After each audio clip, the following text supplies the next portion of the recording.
All right, hey Hey Zach. Alec, How's how's it that? going? Whoa, you just subverted my expectations. I thought I was gonna start this video, but then it ended up you started this video. That's pretty unexpected. Yeah, well, you wrote the script, so I Like Ryan get Johnson. it. I get it. The subverting the So the expectations last, isn't always good. so the Last last Jedi. Jedi So the Last Jedi. This is easily the film that just like destroys. tore the destroyed. It destroyed the Star Wars fan base. Hmm. It tore them apart. It currently is sitting at like a 48% approval rating on Rotten Tomatoes from the fan score. Hmm. Hmm. Um, People don't like this movie for a lot of reasons. I will say I was greatly anticipating this film. We all know we both of us really enjoyed The Force Awakens. You can go watch our review of that. We both still love that movie. Um, and my expectations going to this movie, okay, I want The Last Jedi to do something a little different, a little unexpected. I still want it to kind of hit the same emotional beats, to satisfy me on the characters that I really like. I want to see what new adventures are going to go on. I kind of want to know what's going on with Luke, what his deal is. Why is he on this island? Why does he say in the trailers, "I want the Jedi"? It's time for the Jedi to end. It's like, okay, I need to know about this. I need to know what's going on. So when I first saw this movie, I was very pleased because it did that. It did something I wasn't expecting per se. It took the story in a new kind of. It was weird, but it was different, and I liked it to a point. Hmm. And I liked some of this, especially particularly scenes with Mark Hamill's Luke and scenes with Kylo and Rey. I really liked their interactions as well. I Hmm. was kind of because I was so still kind of caught up in the excitement and stuff in the movie. I kind of overlooked some of the stuff that were kind of like, yeah, it wasn't as good, but like the whole rest of the movie was really great. But then I saw the movie a couple more times in theaters, and I started not to like the movie as much as I did the first time I saw it. Hmm. Hmm. And more time has gone on, and the more I've reflected on this movie, man, they really dropped the ball.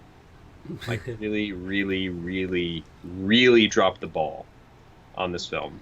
Um, That's interesting. I feel like for me, after watching a movie immediately, my opinion only goes up over time. Usually, I don't usually come back with a negative opinion. Like as soon as I saw the movie, I was like, "This is not a good movie."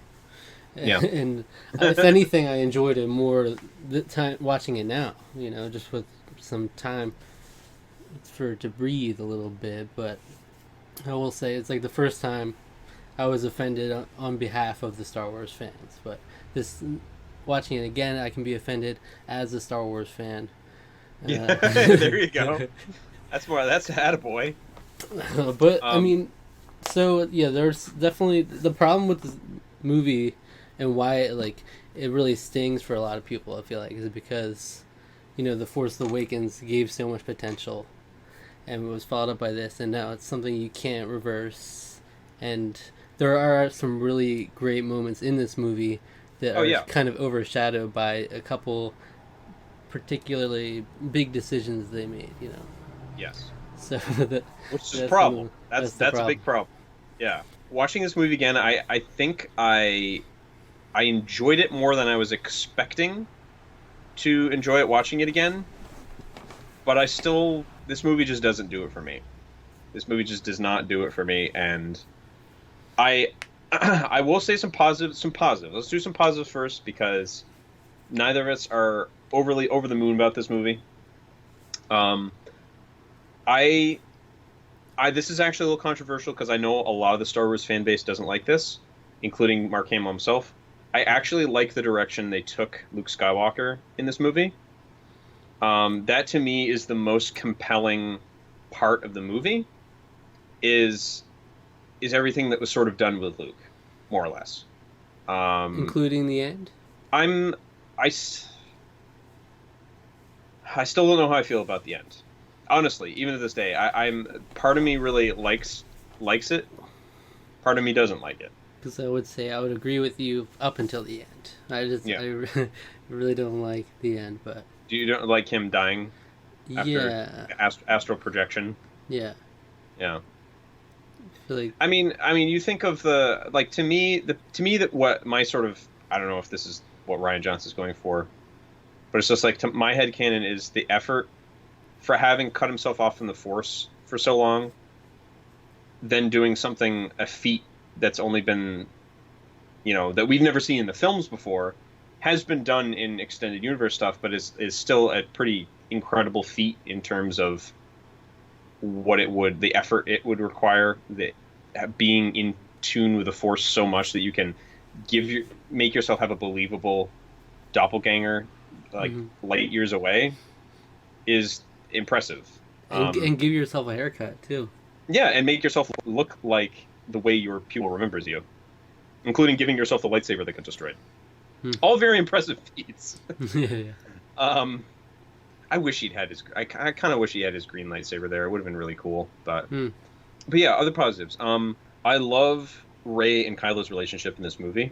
Um, so much so that it makes what they did with Kylo Ren in like the last half of the third act so disappointing. But their relationship almost it's like borderline romantic. There's like sexual tension between them in this movie, which is intriguing. Is it Just them supposed to be? relying.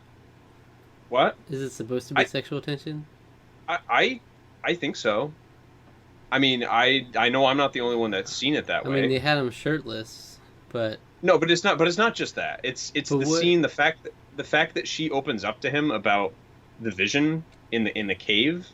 Hmm. Like what reason would she have to do with that other than the fact that she's really starting to like care and rely on him as a person? He's kind of doing the same to her.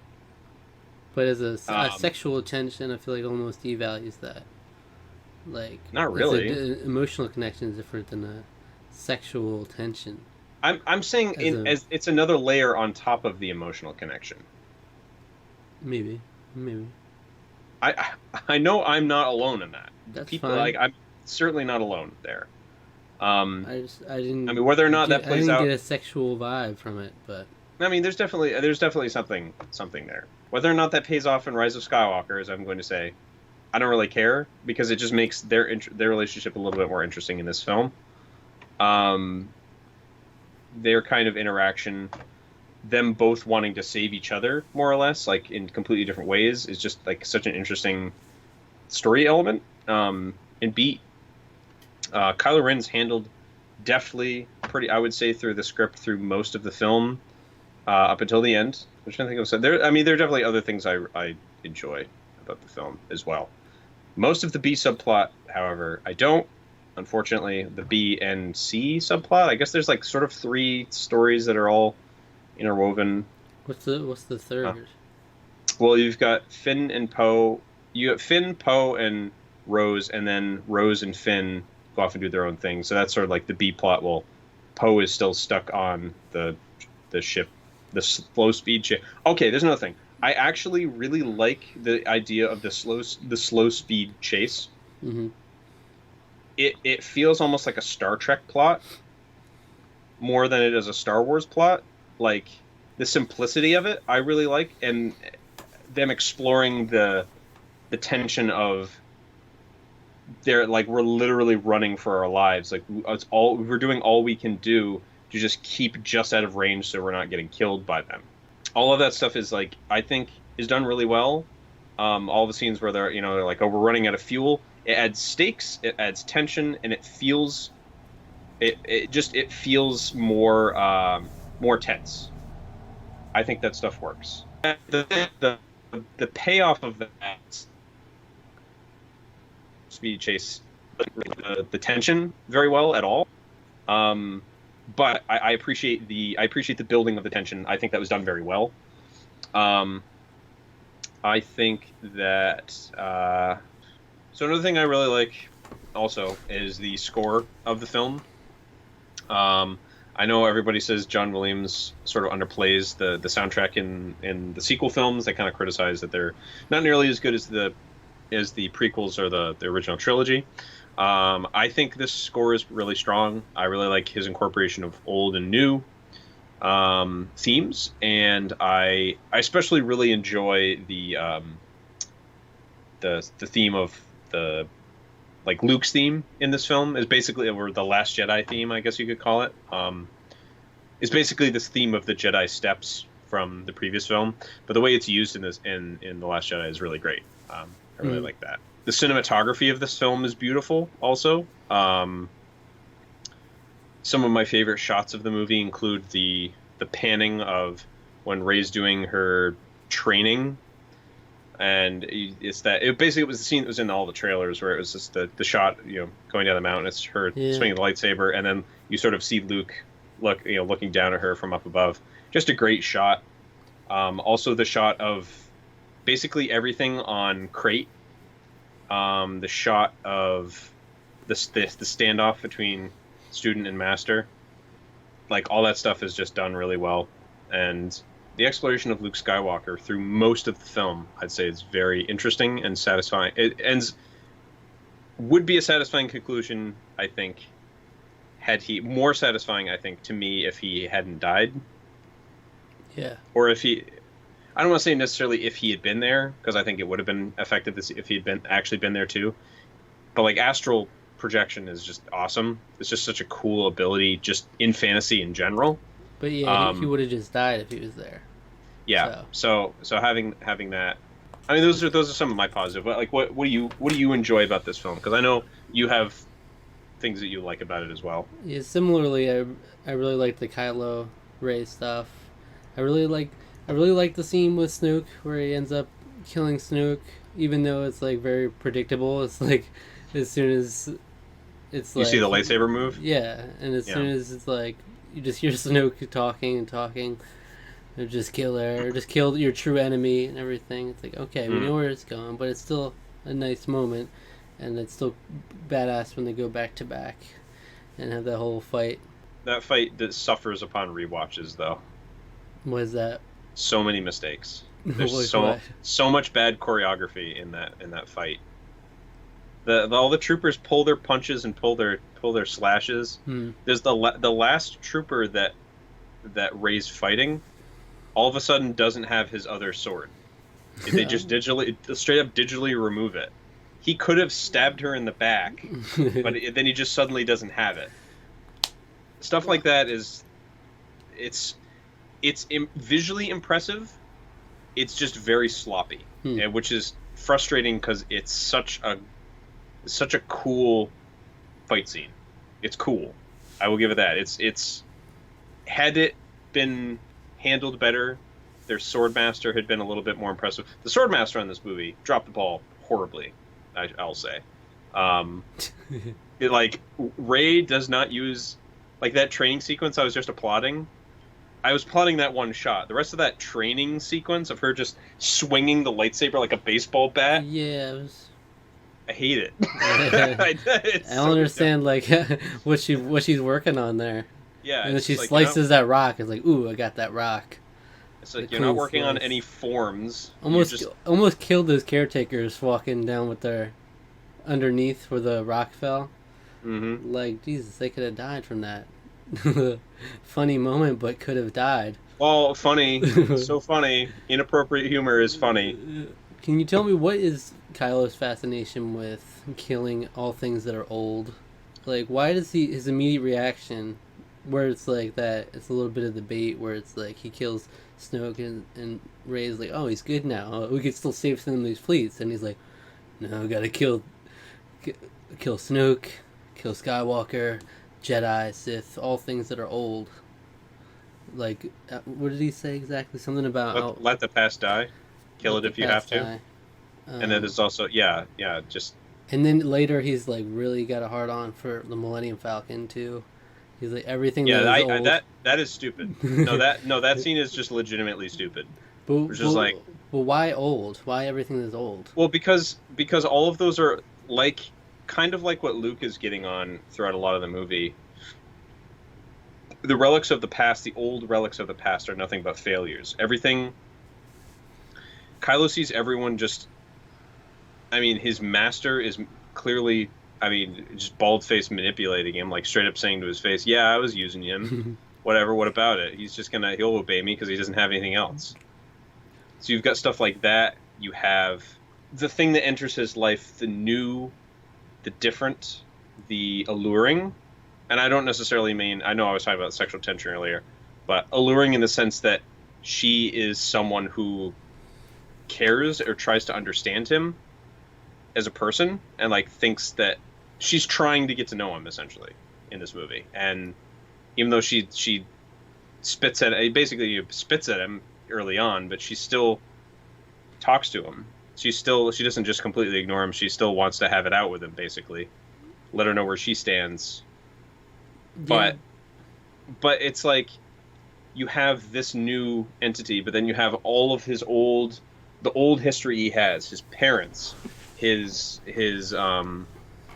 Snoke, Luke. They're all these relics of the past that don't have any sort of vision for the future. They just want things to be back the way they were. He thinks the new future should be charted. We don't need these divided lines. It should all just be one thing, which is why at the end of the movie, it's so frustrating because it's like he completely goes back on that entire thing. Because just like, okay, I guess I'm just in charge of the First Order. Let's kill the Resistance now. And it's like, oh, I thought you were just saying you were gonna like No, he's dismantle just, the First Order. He's just a recluse. He's just like, and it just goes after anybody now. Yeah, like they're not old. Yeah. They're not. So here's the thing: is that like, I wrote this down because it goes into this. It's like the whole movie. So the movie it's just a bunch of gotcha moments, basically. I said to my parents, you could play a drinking game with this movie. All the gotcha moments, you'd have alcohol poisoning, basically. Because like within minutes of each other, they start happening to the point where it almost becomes predictable, which is weird to say. Like you wouldn't expect like something pulling out the rug from under you to become predictable. If you do it so many times in a span of 2.5 hours, it starts to get really old. Right. Like with the Snoke thing, and then when Rey like thinks he's good, he's like, no, I still want to kill these old people. And then when there's at the end with Luke's not actually there, and then he is actually dying. Yeah. Okay. Yeah. So like here are some things in the movie that just contradict themselves. Kylo Ren doesn't want to kill Leia. He hesitates at killing his mother until the end of the movie, and then he goes and tries to kill his mother. Mm-hmm. Okay. Yeah. You could say that's the development he has in the movie, even though it completely contradicts everything he had said in the previous scene. The Jedi deserve to pass on, they deserve to die, as their complacency and hubris led to the downfall and deaths of millions, really billions in the galaxy. We are told this by both Luke and Yoda, essentially. Except then Rey saves the Jedi text, so the Jedi can live on. Even though the whole point of that was, who cares? The texts don't mean anything. The Jedi don't need to exist anymore. Well, did Yoda say the Jedi don't need to exist, or you just don't need the books? I thought that his whole point was like, oh, you read them though, right? they're not page turners. Yoda's but point Yoda was does. Like, it's not a page. They're not page turners. You don't need the books. I thought that was the only point he was making. It seemed weird, but he wasn't saying the Jedi should die. I thought. I don't think he was saying that. But he destroys the last remnants of their religion. Yeah, he just straight up destroyed because he's just like she doesn't need to learn anything in those. She already has everything she needs. In other words, she doesn't know anything. She doesn't know anything about being a Jedi, but it doesn't matter. The point to me in that statement is that it doesn't matter because she doesn't need to know what a Jedi is because the Jedi aren't needed anymore. That's what I got out of that line. I hate that line. I don't like Yoda being in this movie. I didn't mind Yoda. I liked that he wasn't CGI Yoda though. I did like that. I liked puppet Yoda. I did like the fact that he was a puppet. Kylo Ren wants to end the First Order, the Resistance, the Jedi, the Sith, and chart a new history for the galaxy. Mm-hmm. Except then he embraces the dark side and leads the First Order. Yeah. The cuter Tico sister sacrifices herself to blow up the Dreadnought, which is consistently seen as a good action by Rose, Poe, etc. Luke sacrifices himself. This is seen as a good thing. Except when Rose sacrifices herself, almost dies to save Finn from trying to sacrifice himself, his sacrifice is seen as a bad thing, which ends up costing them many more lives because immediately after that happens, the laser goes off and blows a hole in the door to the Resistance base. Well, also, Admiral Holdo just sacrificed herself to be a hero. Okay, yeah, there's my the other favorite thing. Star Wars character. Yeah, the best Star Wars character ever. Vice Laura Admiral Dern. Holdo. Laura Dern. So Poe learns the lesson that you should just listen to orders from women because they know it's better for you, even though they don't tell you what's going on. And it's more important to protect the light rather than be a hero, even though she straight up is just a hero and protects the light by being a hero, which is the whole movie contradicts itself. She doesn't want the perception. Like she wants. He didn't just want the perception either. He wanted to blow up the dreadnought. They're fleet killers. He goes. He's clearly scared of it. That's why he wants to destroy it. We've got a chance to kill this thing. He's not doing it for the nothing in the movie is saying other than the fact that they underwrite Poe as a dumb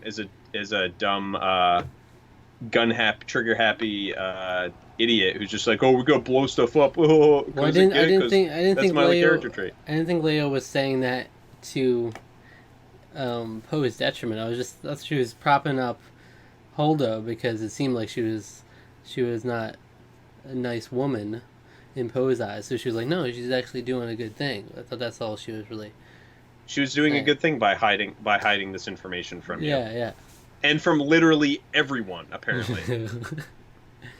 Yeah, it was okay. So this is one thing I was thinking about even before we watched this movie this time is that, you know, what's really nice about the things that I really like about the original trilogy is that the bad guys aren't always just like the Empire. A lot of them are just normal people. They're just doing their job. They're doing what they think is right. They're not all shouting at each other and being like, "Ah, we're all angry." And all the bad guys in this movie just yell at each other all the time because that's communicated to us that they're the bad guys. They're screaming at each other. Not all. Let me have the people following the orders, just shooting. Yeah, but everybody with lines is shouting at each other. They're not just like, you know, doing the normal Star Wars thing. Yeah, but another thing I liked is that we really get an idea of the camaraderie of the rebels. There's always an exchange of information. The young guys, the scrubs of the fleet are always getting to know what's going on. Leia's always telling them what's happening. We need to inform of the plans to get out of here. In this movie, they're acting more like the First Order, and they're barking that they're supposed to. No, you're just supposed to follow your orders. Yeah. Because you don't deserve to know. And it's like that doesn't, to me, that doesn't instill a lot of faith in the Resistance for working. And then it ends up not working because her entire plan fails because it was terrible to begin with. Yeah, I mean, Holdo as a character in general just does not have she doesn't give up good vibes, you know. No. Not warm. She's not a warm presence in this. Did you think that the movie was gonna do a gotcha with her and make her be a bad guy? Yeah, for sure, yeah. First time I saw this movie, and even rewatching this movie again, that straight up gives those vibes. There's always like a weird why is she withholding this information? Well, I think that's the gotcha is that she isn't bad. You know, they made her out to seem like she's a prude and she's like stern woman. You know, you're not supposed to like her when Poe's interacting with her, and it's like, oh, but she's really doing it for good. Her stern. But none of it works. None of it works. That's the problem. When you do it so many times, times in the span of 2.5 hours, it stops tricking the audience for the sake of subverting expectations. Like, when there's no actual payoff for all the things that were A, set up in the previous movie, and B, set up in this movie, it's just completely unsatisfying and unenjoyable to watch. Mm-hmm. Well, here's a question. Do you like the fact that Snoke died in this movie? Because I think there are merits to it, and I also hate it at the same time. For me, Snoke didn't really do much for me in general, so I I feel like he served his purpose just for the nice moment. Like I just don't know what else he would have done. He kind of is a big dumb idiot. Yeah, Like he plays into the whole. The same thing goes for Snoke, for Palpatine, even for like the Jedi Council. If they just treat their people a little nicer, like they'll stick around. Like you don't have to be so blatantly rude about them all the evil. time. And it's just like, because you're so beneath me, I'll just talk trash about you every time you're just standing there. It's like, oh, I knew he wouldn't be strong enough to resist my freaking mind bond that I forced on you, and he's just standing there, and he's like, he's just gonna take it. And I'm gonna place his lightsaber next to myself precariously, and he won't do anything. He won't do it, and he just keeps talking trash nonstop, and just like these, he wasn't smart about it. But yeah, I don't know what else he would have added if he survived or That was didn't I die. think that was the one gotcha, I guess you could say, because I mean you don't really expect him going into this movie. You don't expect him to die.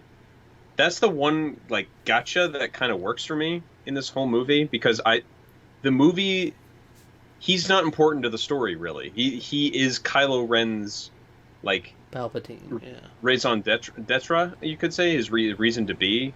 So having him destroy him and ascend to his position more or less, I think works really well in terms of character progression for Kylo Ren. So I think that to me is why that works. I don't like it in the sense that like, okay, we don't need to know where he is, who he is, or like why he's not a Sith, but he has all these Force powers. He's able to use the Force. It's not satisfying to just have him there and then you just having some even tiny hints of a build up and then just completely pulling out the rug out from under you is kind of unsatisfying. I think it would have been more acceptable had that not happened so many times in this movie, that it would have been more effective as a gotcha and a more interesting turn of events. Because where do we end up at the end of this movie? We end up basically at the beginning of the movie, except now with way less people. And the ending is like bizarrely happy. It's so like head scratchingly awful because it's like you look at the end of Empire, where essentially our heroes have been put into more or less the same position you could argue that they've been put in at the end of this movie, except now they're happy about it. They're like, oh well, there's still hope. There's always going to be hope. And it's like, yeah, there was hope also at the end of Empire Strikes Back, but at least our characters understood how dire straits they were in. Mm-hmm. It's a very bittersweet, melancholy ending, and I love the ending of that movie because our heroes have been through so much, and they still have so much to do ahead of them. And that you could say that about this movie too. Our heroes have been through so much, but it's like they're just like the movie ending with da da da da da da da da da. I'm just like, no. It's like this And isn't the. and then the little tease of the little boy, who's got some sort of force sensitivity going on. It's trying to say that the Force doesn't belong to just one person. Yeah, It's like everyone. yeah, it's not just all on Rey now. It's like there's little boys out there too, from little boys from Canto Bite. Yeah. So that whole subplot is just worthless. Yeah, Uh, I really don't like Finn, who was such a great part of Force Awakens. I feel like is not like he doesn't have a time to shine in this movie at all. You know, he's like, well, he has the exact same character arc in this movie. He's a well, cowardly guy. He runs away. He understands how powerful that the First Order is, and then he sort of comes to realize at the end that it's worth fighting for what's right. It's better to fight for what's right than just run away. And then he Captain almost Phasma. and then he almost completes his character arc like totally, which would have been another interesting development. Also would have been kind of weird because it's like, oh, we killed off one of our main trio. That's kind of interesting. That's unique and different. That's unexpected. But no, then we had to have Rose Tico, the walking morality character, tell us about how we shouldn't fight the things we hate, but protect the things we love. Even Very. though that literally goes against everything that's been happening in this whole movie, while the resistance explodes behind them. Yeah. Yep, and a beautiful romantic kiss as the explosion goes. It was like they like perfectly framed it. There's the explosion behind them, kiss. Ah, so romantic. But I did not I did not ship it at all. No. I did not want Finn and Rose. Give me Finn and Ray together. That's like the most predictable one after the first movie, but it's like that's much more believable to me as a Yeah, I like relationship. that. Oh yeah, totally. I like that relationship way more. And I like think you didn't that's get any of that in this movie. Like they were yeah. separated, and it's like, oh, he's over with Rose now, and now, Even Finn and Poe would make more sense. oh, that'd be good. I kind of was on that bit. I kind of like You like sort that? of kind of more jokingly shipped that, but like just because like there were edits people made of Yeah. when Poe is like, no, it looks good, it suits you. They like slowed down the frame when he blinks. Basically, he blinks or like kind of looks down, and like they Yeah. made it look like he was like checking him out. So I thought that was funny. Nice. And I was like, yeah, I mean that kind of work. I mean that works. He's the guy that saved him, and they got a really good friendship and everything. That's Well, cool. because to me, this movie, there's no inkling of romantic connection between Rose and Finn at all, and then No, she slaps a kiss in there. Like, other than that, she's sort of a fangirl of his until she realized, oh, he's a coward. I don't like him anymore. yeah, but and then it was like I don't know if that was like reciprocated because it was just kind of she kissed him, but then at the end they made it purposely like And like super, and like he looked Ray's looking wicked confused. over Ray's looking over at Finn, where he's like watching over her as she's like resting, and I feel like that was kind of the acknowledgement of like, oh, they're a thing now. Yeah, because So then Poe and her seem to be like a thing. And this is also that was just a moment. I mean, they're supposed to. Okay, hold on. This is supposed to be the first. They're supposed to be our main trio of this new trilogy of films: Finn, Poe, and Rey. Poe and Rey don't meet until the end of this movie. mhm. Some real camaraderie between this new trio. Am I right? Well, it doesn't have to. They don't have to all be together all the time. Finn was Yeah, apart from Ray the you whole don't have time. to actually have a satisfying character dynamic. Finn was holding on to the binary beacon or whatever it was. Like that was his way of being in connection with Ray. Meanwhile, Ray is like Yeah, but Poe has no connection with Rey. That's kind of a problem. Ray is mind conversing with Kylo, while Finn is trying to protect Ray with the binary beacon, while Rose is falling in love with Finn apparently. off, off screen, I guess. But they're a thing now. What's gonna happen in episode 9 with this hot relationship? I can't I wait to don't know. find out. Don't I hope the movie is all about him stressing out about proposing to her. That'll be cool. Yeah, just like Frozen 2. Yeah. Like, I gotta Spoilers. propose to Rose. Ray, you gotta help me out. Propose to Rose. That's gonna be the big hit song of Rise of Skywalker. So wait, we need to talk about Princess Leia Organa, the big Mary Poppins moment that is talked People about. hate this. This is actually one of the things that I hate the least in this movie. Okay, Like I don't like love it, but I'm not really against it. I mean, is that how it works though? I just didn't. Maybe I'm not hip with the Force like that. I don't know. I mean, it's like this is a movie about like space wizards, so I kind of hand wave it Yeah, yeah. away with that. It's like But we've she, had there in the extended universe stuff before Disney axed all of it. There was instances of Jedi doing that, daring through the vacuum of space to get between places. Hmm. I don't necessarily know if it's like realistic, but I mean she's using the Force, so it's like I'm like okay. Do you think it's better if Leia dies in this movie and Luke survives? In hindsight, yeah. I mean, given the extraneous factors, yes, but yeah, yeah. because now it's like, what do they do with Leia's I, character? yeah. Well, I mean, Episode 9 was supposed to be Leia's movie. Like that was Mm-hmm. sort of the whole point of kind of like setting each one First one's Han, Luke, then Leia. Um, and obviously we're gonna have to see how they sort of have that play out in this Because movie because they're going to be using footage that they filmed from the previous two from this movie and from The Force Awakens, unused yeah, footage I of can't Carrie imagine Fisher. how that's gonna work. Like, I'm not sure. you're super limited in what you can do with the character then. Like, Yeah, can you have her die? How do you have her die then?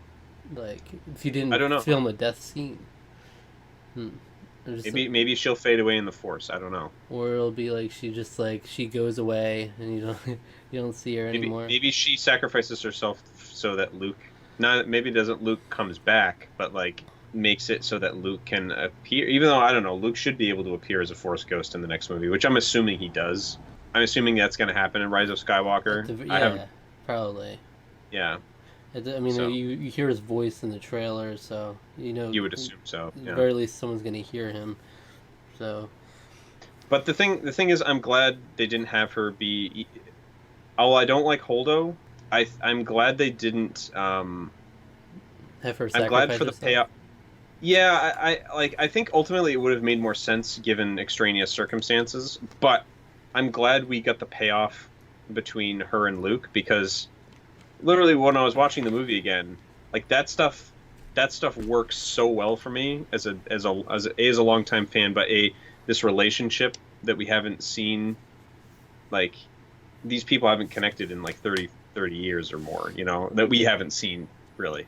And having them on screen together, they're just so good. It was just like having Han and Leia back again. It's just like you just have to give it up to the acting talents of both of them because I think they made it very emotionally satisfying to have them interact like that.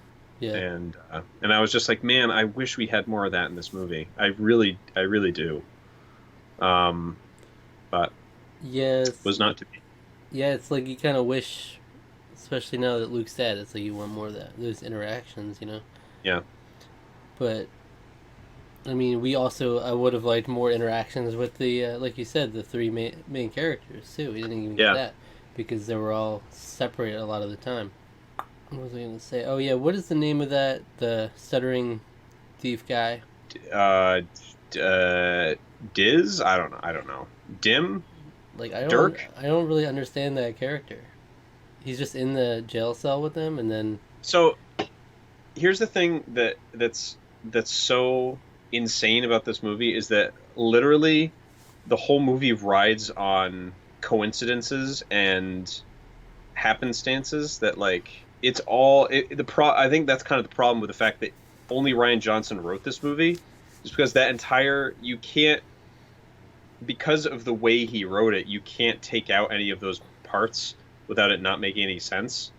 So unfortunately, that through line has to happen, even though it's dull and boring and not interesting at all. But like to get to the point where we are at the end, all of these little tiny things that happen, all of the failures and mistakes all of our protagonists coincidentally make throughout the whole movie, to get to the point where we are, all stem from like including finding this random guy in a jail cell who just so happens to be a hacker who can do what the guy that they originally went there to do, to get codes so that they could hack into the big dreadnoughts, the big or the whatever the name. I don't remember the name of the. I think it's the supremacy. I don't really remember the name of the superstar destroyer in this film, but or the big or Snoke's ship, whatever it is. Yeah, they need to get the codes to get in there. They have to hack in. Maz Kanata, who's in this movie far too little. I think they should have like just had her in the movie. Like that would have been way more interesting. doing what? Like Well, be the one to like come and help them. That way you could actually have camaraderie with everybody. And that the wacky heist that sort of kind of happens that I was more kind of wanting in Rogue One, which also then ends up being unsatisfying because they just sort of get in and then get caught immediately. see, yeah, I will say I really liked the whole how when Luke came out at the end, where everybody like turned, and all eyes were on him, and it's like Hmm.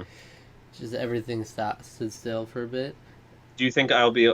It's like, what do you want me to do? use my lasers, take out a laser sword and take on the whole First Order. Mm-hmm. And then that's exactly what stuff like that to me works really well. The callbacks, like he does exactly what he says he could never do.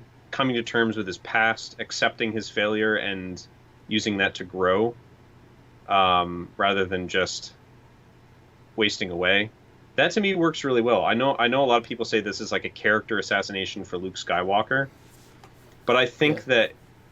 I think it's interesting to explore a character, a very good person making just a terrible mistake and how that just completely crumbles your life and how much blame and hate you put on yourself for that. That's really heavy stuff. And I think that's Yeah. explored fairly well in this movie. I don't think it's necessarily explored the most satisfying, as are most of the themes in this film, but I think it's the stuff that's the most compelling. I think it's the stuff that works the best because we get a resolution to it, where he gives them time to escape. Maybe I would have liked it a little bit more if it wasn't just I'm going to give you time to escape and been something like literally just saving them by just somehow destroying all of them.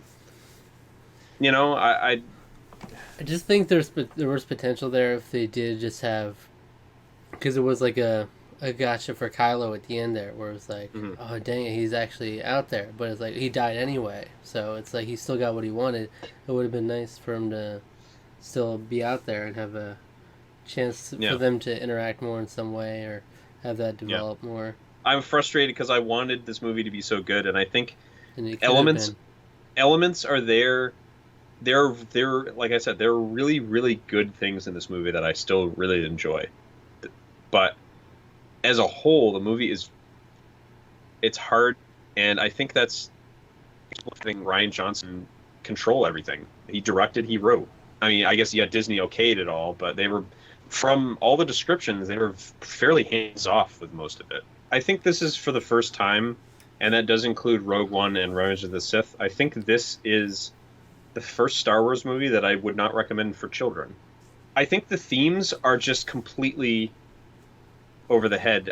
My brother is one of my nieces. This film, she's I think 7 or 8, and she's going through all the films. I don't know if I just don't think and I'm not speaking down. Okay, kids can't understand. Like, there's God, a new Skywalker. Like, why would Skywalker be like this? Part of that we're falling apart. Oh. I'm falling It apart. was actually falling apart. It went to God.